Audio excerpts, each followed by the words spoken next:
ఈరోజు స్వచ్ఛ భారత్ స్వచ్ఛాంధ్ర కార్యక్రమానికి మరి విచ్చేసిన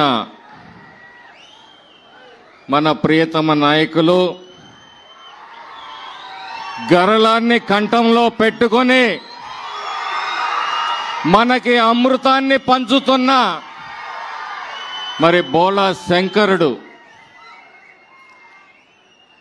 కొవ్వొత్తిలాగా 75 సంవత్సరాల వయసులో మన కోసం కష్టపడుతూ మన రాష్ట్ర అభివృద్ధి కోసం మన బిడ్డల అభివృద్ధి కోసం ఈ రాష్ట్ర భవిష్యత్తు కోసం పాటుపడుతున్న గౌరవ ముఖ్యమంత్రి వర్యులు మాన్యశ్రీ నారా చంద్రబాబు నాయుడు గారికి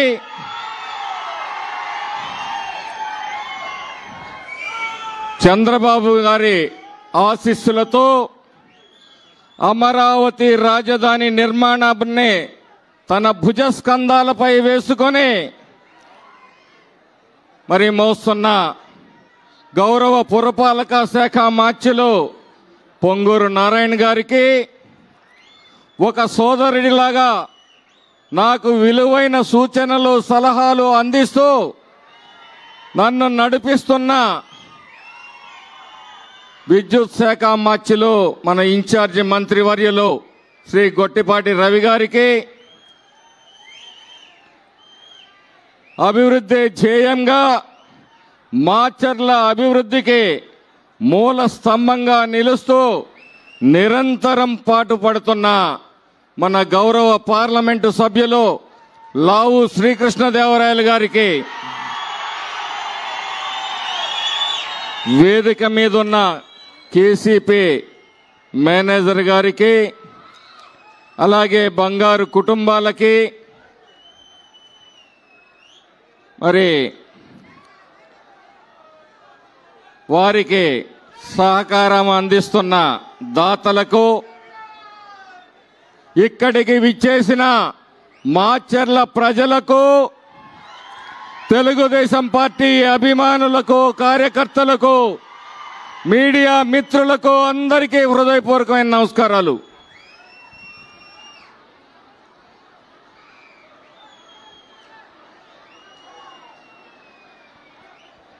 మొన్న జరిగిన అసెంబ్లీ ఎన్నికలు ఒక అరాచకానికి, విధ్వంసానికి, వినాశనానికి, ఒక అభివృద్ధి నాయకునికి, విజ్ఞానమే వికాసంగా భావించే చంద్రబాబు నాయుడు గారి నాయకత్వానికి జరిగిన పోరాటంలో చారిత్రాత్మకమైన విజయం, నభూతో న భవిష్యత్ అన్నట్టుగా ఒక గొప్ప విజయాన్ని అందించిన మీ అందరికీ హృదయపూర్వకమైన ధన్యవాదాలు. అధికారం చేపట్టగానే బాబు గారి ముందు మరి పట్టు కార్పెట్ పరిచలేదు, ఒక ముళ్ళ దోవ, సమస్యల సుడిగుండాలు, విధ్వంసమైన వ్యవస్థలు, 10 లక్షల కోట్లు పైగా ఈ రాష్ట్రం అప్పుల్లో ఉంది.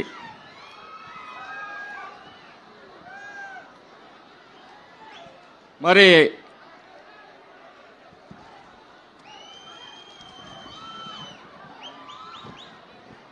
కానీ ఆయన ఏ మాత్రం భయపడలేదు. చాలా మంది శాసనసభ్యుడు, మంత్రులు మనం ఏ విధంగా ఈ ఇచ్చిన వాగ్దానాల్ని, ఈ అధఃపాతాళంలో ఉన్న ఆర్థిక వ్యవస్థని సరిచేసుకుంటూ మనం సూపర్ 6 పథకాలని ఎలా ఇవ్వగలుగుతామనేది అందరి శాసనసభ్యులు, మంత్రులు ఆందోళన చెందారు. కానీ ఆయన భయపడలేదు. ఆయన విజనరీ ఆలోచనలకు పదును పెట్టారు, గత అనుభవాలను జోడించారు, పరిష్కారం కోసం శోధించారు. ఇచ్చిన మాట ప్రకారం సూపర్ 6 పథకాల్ని సూపర్ హిట్ చేశారు. దట్ ఈజ్ చంద్రబాబు నాయుడు గారు.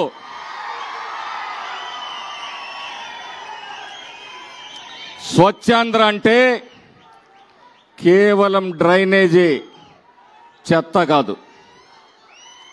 నిజంగా మనం అందరం కూడా ఆలోచించాలి. మనం తాగే నీరు, మనం పీల్చే గాలి, మనం తినే ఆహారం కూడా ఈరోజు కలుషితం కాబట్టే మనం అనేక రకాల రోగాల వలన పడుతూ ఉన్నాం. పచ్చదనాన్ని పెంచాలి, పరిసరాల్ని పరిశుభ్రంగా ఉంచుకోవాలి, అంటువ్యాధులు ప్రబలకుండా జాగ్రత్త పడాలి. మరి వీటన్నిటి మీద బాబు గారికి అవగాహన ఉండబట్టే ఈరోజు రాష్ట్రంలో గ్రీన్ ఎనర్జీ ప్రాజెక్టులను తీసుకొస్తున్నారు. అది ఆయన దూరదృష్టికి నిదర్శనం అని చెప్పి ఈ సందర్భంగా తెలియజేస్తా ఉన్నాను. నాడు హైటెక్ సిటీ, నేడు క్వాంటమ్ వ్యాలీ. ఆ రోజు హైటెక్ సిటీ రాకముందు ఎక్కడో ఒకళ్ళు ఇంజనీరింగ్ చదువుకునేవాళ్ళు. బాబు గారి పుణ్యాన ప్రతి ఇంటిలో ఒక ఇంజనీర్ తయారయ్యారు. దేశ విదేశాల్లో ఉద్యోగ ఉపాధిని తీసుకొని మరి కుటుంబాలకి ఆసరగా నిలిచారు, గ్రామాలకు ఆసరగా నిలిచారు. మొన్న బాబు గారి మీద మరి తప్పుడు కేసులు పెట్టి వేధించినప్పుడు ప్రపంచవ్యాప్తంగా ఆ ఉద్యోగులు ఎంత నిరసన తెలిపారో మీ అందరూ కూడా గుర్తుంచుకోవాల్సిన.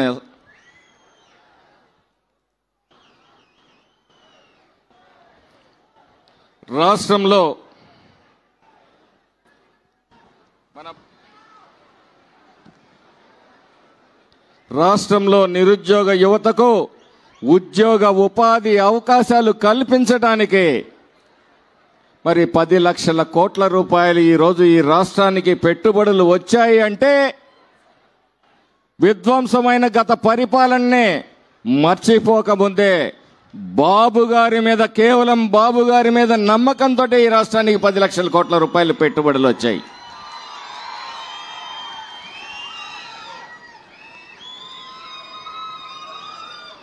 ఈరోజు చంద్రబాబు నాయుడు గారు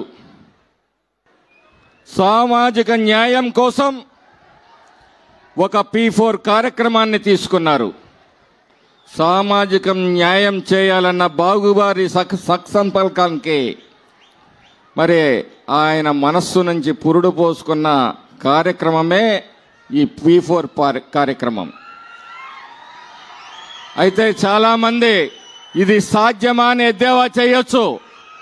కానీ ఒక్క మాట చెప్తున్నాను, ప్రతి గమ్యం కూడా ఒక్క అడుగుతోటే మొదలవుతుంది. ఆ తొలి అడుగు ఈ ప్రపంచ చరిత్రలో మొట్టమొదటగా బాబు గారే వేశారని చెప్పేసి ఈ సందర్భంగా మీ అందరికీ గుర్తు చేస్తున్నాను. ఈ సభావేదికగా మరి బాబు గారు ఏదైతే ఈ P4 కార్యక్రమాన్ని తీసుకున్నారో మనం కూడా నేను సైతం అంటూ బాబు గారు చూపిన బాటలో చిన్నదో పెద్దదో సాటివాడికి సహాయం చేస్తూ ఆదుకుంటూ ఆ కార్యక్రమాన్ని విజయవంతం మనం అందరం కూడా చేయాలని చెప్పేసి మీ అందరినీ ఈ సభాముఖంగా కోరుతూ ఉన్నాను.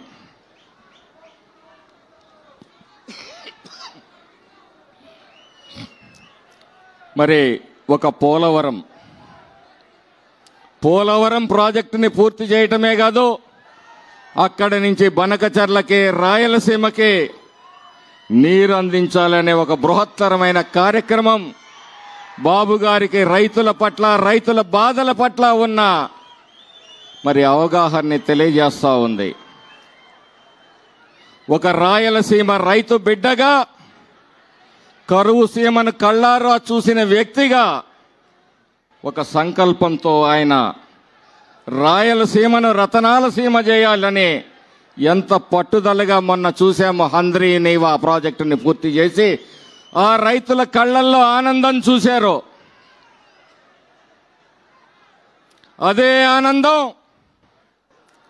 మన మాచర్ల నియోజకవర్గ ప్రజల 6 దశాబ్దాల కల వరికపూడి సెల ప్రాజెక్టుని కూడా వారు పచ్చ జెండా ఊపారు అని చెప్పేసి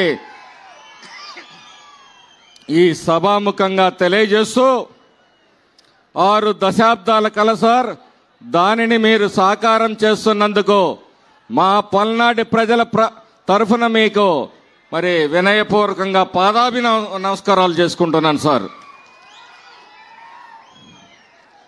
మీ ఆశీస్సులతో శాసనసభ్యుడినయ్యాను. నా అదృష్టం. ఎందుకంటే మీ హయాంలో మీరు తెచ్చిన జలజీవన్ మిషన్ కానీ, అమృత్ కానీ, వరికపూడి సెల ప్రాజెక్టు కానీ, ఇవన్నీ కూడా మాకు కూడా ఎంతో కొంత ఆ ఖ్యాతిలో మీ దగ్గర ఉన్నందుకు మాకు కూడా ఎంతో కింతో దక్కుతుంది. కాబట్టి మాకు నిజంగా ఈరోజు ఛాతీ ఉప్పొంగిపోతుంది సార్, మీ నాయకత్వంలో పనిచేస్తున్నందుకు.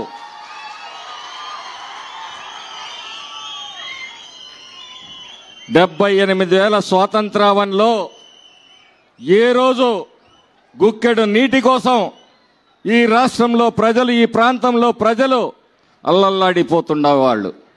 ఈరోజు జేజేఎం ద్వారా ప్రతి పల్లెకి మంచినీళ్ళు ఇచ్చే కార్యక్రమం, అమృత్ ద్వారా పట్టణానికి మంచినీళ్ళు ఇచ్చే కార్యక్రమం 78 స్వాతంత్రావనిలో మరి మీ హయాంలో జరగటం అనేది ఒక గొప్ప విషయం, ఒక చారిత్రాత్మకమైన విషయం అని చెప్పి ఈ సందర్భంగా తెలియజేసుకుంటున్నాను సార్. ఈ పథకాన్ని, ప్రజల దాహార్తిని, తాగునీరుని ప్రజలకు అందిస్తూ ఒక గంగాధరుడిలాగా మీరు ప్రజల గుండెల్లో నిలిచిపోతారు సార్.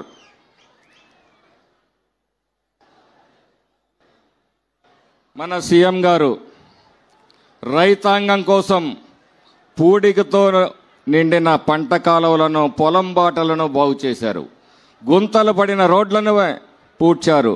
పండించిన పంటకి గిట్టుబాటు ధర లేకపోతే మరి అండగా నిలిచారు. నూతన రోడ్లు నిర్మిస్తున్నారు, పరిశ్రమలు తెస్తున్నారు. అంతకు మించి రాష్ట్రంలో ఒక రావణ కాష్టం లా రగిలిపోయిన ఈ రాష్ట్రంలో కౌరవ సభని పారద్రోలి ఒక గౌరవ సభని ఏర్పాటు చేశారు. ఈ రాష్ట్రాన్ని ప్రశాంతంగా మార్చారు. అందుకే ఈరోజు బాబు గారి విశ్వాసంతో లక్షల కోట్లు పెట్టుబడులుగా వస్తా ఉన్నాయి.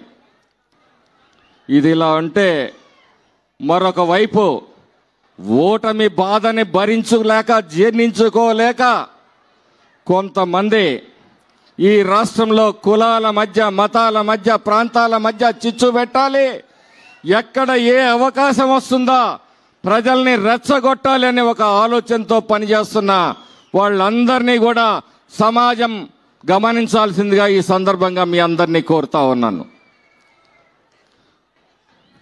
మోసానికి, నమ్మక ద్రోహానికి, అరాచకానికి, విధ్వంసానికి గ్రాండ్ అంబాసిడర్ అంటే జగన్మోహన్ రెడ్డి అని చెప్పేసి మీ అందరికీ తెలిసిన సత్యం.